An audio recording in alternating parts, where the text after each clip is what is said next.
સમગ્ર ગુજરાતની અંદરથી અલગ અલગ જિલ્લામાંથી વિદ્યાર્થીઓ અભ્યાસ કરવા માટે અમરેલી પસંદ કરી અને અમરેલી અભ્યાસ કરવા માટે આવે છે. 8,500 કરતાં વધારે વિદ્યાર્થીઓ આ સંસ્થાની અંદર અભ્યાસ કરી રહ્યા છે. એ અમરેલી માટે ખૂબ ગૌરવની વાત છે. જે રીતે અત્યારે વિદ્યાર્થીઓને મેડલ અપાતા હતા, ખાસ કરીને સમગ્ર રાજ્યની અંદર આ સંસ્થામાં વધારે ગોલ્ડ મેડલ હોય કે અન્ય મેડલ હોય કે આ સંસ્થા મારફત વિદ્યાર્થીઓને મળતા હોય છે. આ સંસ્થાનું તો ગૌરવ વધે છે, પણ સાથોસાથ અમરેલી જિલ્લાનું પણ ગૌરવ વધે છે.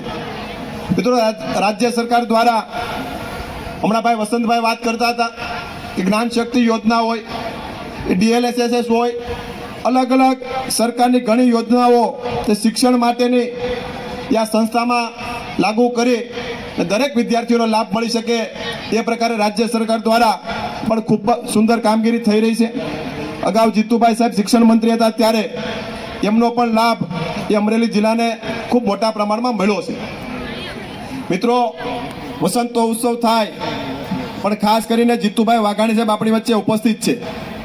આપણા સૌ માટે ગૌરવની વાત છે મહેશભાઈ કે અમરેલી જિલ્લામાં જે રીતે અમરેલી જિલ્લો એ ખેતી આધારિત જિલ્લો છે, એ બધા વાલીઓ પણ ઉપસ્થિત છે. સરકાર દ્વારા હું ખાસ કરીને અમરેલી જિલ્લા વતી જીતુભાઈ વાઘાણી સાહેબને આજે મારે અભિનંદન આપવા પડે, કારણ કે જ્યારે તમે અમરેલી જિલ્લા માટેની વાત હોય કે સમગ્ર રાજ્ય માટેની વાત હોય, લગભગ મોટા પ્રમાણમાં ખેડૂતો અને ખેડૂતના દીકરાઓ અહીં બેઠા છે.